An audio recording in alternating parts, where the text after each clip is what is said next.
ಉತ್ತರ ಕರ್ನಾಟಕದಲ್ಲಿ ಮಳೆ ಆರ್ಭಟ. ಬೀದರ್ನ ಹನುಮಂತವಾಡಿಯಲ್ಲಿ ಮನೆಗೆ ಸಿಡಿಲು ಹೊಡೆದಿದೆ. ಬಸವಕಲ್ಯಾಣದಲ್ಲಿ ಮಂಟಾಳದಲ್ಲಿ ಹಲವು ಮನೆಗಳಿಗೆ ನೀರು ನುಗ್ಗೋಗಿದೆ.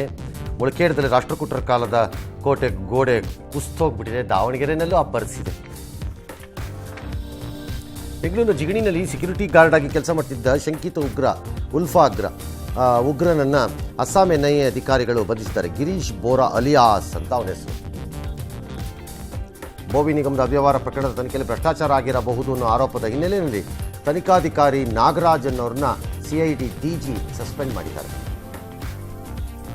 ಮಹಿಳೆ ಯಾವುದೇ ಧರ್ಮಕ್ಕೆ ಸೇರಿರಲಿ ಅಥವಾ ಯಾವುದೇ ಸಾಮಾಜಿಕ ಹಿನ್ನೆಲೆ ಹೊಂದಿರಲಿ ಆಕೆಗೆ ಕೌಟುಂಬಿಕ ಹಿಂಸೆಯಿಂದ ಮಹಿಳಾ ರಕ್ಷಣಾ ಕಾಯ್ದೆ ಅನ್ವಯ ಆಗತ್ತೆ ಅಂತ ಸುಪ್ರೀಂ ಕೋರ್ಟ್ ಹೇಳಿದೆ. ಈ ಕಾಯ್ದೆ ಕೂಡ ನಾಗರಿಕ ಸಮಿತಿಯ ಭಾಗವೇ ಅಂತ ಹೇಳಿದೆ. ಬಿಲ್ಕಿಸ್ ಬಾನು ಪ್ರಕರಣದಲ್ಲಿ ಗುಜರಾತ್ ಸರ್ಕಾರಕ್ಕೆ ಸುಪ್ರೀಂ ಕೋರ್ಟ್ನಲ್ಲಿ ಹಿನ್ನಡೆ. ಆ ಸಂಬಂಧದಲ್ಲಿ ನೀಡಿದ ಹೇಳಿಕೆಯಲ್ಲಿದ್ದ ಕೆಲವು ಅಂಶಗಳನ್ನು ತೆಗೆಯಬೇಕು ಅಂತ ಅರ್ಜಿ ಹಾಕಿದ್ರು. ಸುಪ್ರೀಂ ಕೋರ್ಟ್ ಅದನ್ನು ವಜಾ ಮಾಡಿದೆ. ಅರುಣಾಚಲ ಪ್ರದೇಶದಲ್ಲಿ ವಸತಿ ಶಾಲೆಯಲ್ಲಿ 21 ಮಕ್ಕಳ ಮೇಲೆ ಲೈಂಗಿಕ ದೌರ್ಜನ್ಯ ಸಿಗಿದ ಪ್ರಕರಣದಲ್ಲಿ ಹಾಸ್ಟೆಲ್ ವಾರ್ಡನ್ಗೆ ಗಲ್ಲು ಶಿಕ್ಷೆ ವಿಧಿಸಿ ನ್ಯಾಯಾಲಯ ತೀರ್ಪು ಕೊಟ್ಟಿದೆ.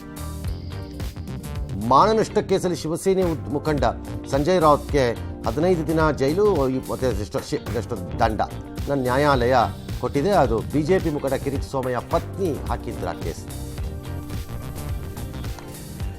ಹೋಟೆಲ್ ರೆಸ್ಟೋರೆಂಟಲ್ಲಿ ಮಾಲೀಕರ ಸಿಬ್ಬಂದಿ ಹೆಸರನ್ನು ಪ್ರದರ್ಶಿಸಬೇಕು ಅಂತ ನಿನ್ನೆ ಹಿಮಾಚಲ ಪ್ರದೇಶ ಸರ್ಕಾರ ಹೇಳಿತ್ತು. ಕಾಂಗ್ರೆಸ್ ಸರ್ಕಾರ ಇವತ್ತು ಅದಕ್ಕೆ ಆಕ್ರೋಶ ವ್ಯಕ್ತವಾಯಿತು. ಎಲ್ಲ ಆಕ್ರೋಶ ಕಾಂಗ್ರೆಸ್ಸಿಂದಾಗಿರುತ್ತೆ. ನಾವಂತ ನಿರ್ಧಾರ ತಗೊಂಡಿಲ್ಲಪ್ಪ ಅಂತ ಅಂದುಬಿಟ್ರು. ನಿನ್ನೆ ಎಲ್ಲ ಏನು ಕಳಕ ಬೀಜ ತಿಂತಿದ್ರ ಮಾತಾಡ್ತಿದ್ದಾಗ. ದೇಶೀಯವಾಗಿ ಅಭಿವೃದ್ಧಿಪಡಿಸಿರುವ 3 ಸೂಪರ್ ಕಂಪ್ಯೂಟರ್ಗಳನ್ನು ಪ್ರಧಾನಮಂತ್ರಿ ಇವತ್ತು ಲೋಕಾರ್ಪಣೆ ಮಾಡಿದ್ದಾರೆ ದೆಹಲಿ, ಪುಣೆ, ಕೋಲ್ಕತ್ತಾದಲ್ಲಿ.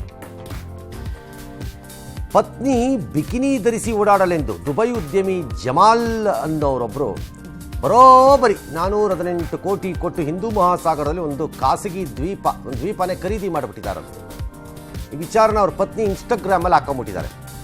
ದ್ವೀಪದ ವಿಡಿಯೋನ ಹಂಚ್ಕೊಂಬಿಟ್ಟಿದ್ದಾರೆ. ವೈರಲ್ ಆಗಿದೆ. ಹೌದಾ?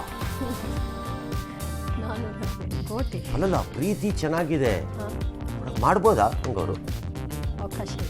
ಗೊತ್ತಿಲ್ಲ. ದುಬೈ ಅಲ್ವಾ, ಸ್ಟ್ರಿಕ್ಟ್ ಅಲ್ವಾ ಅವರು? ಅದಕ್ಕೆ ಕೇಳಿದ್ದಷ್ಟು. ತಗೊಳ್ಳೋದು ಬಿಡೋದು ಅವ್ರ ಕಾಸು, ಅವ್ರ ಇಷ್ಟ.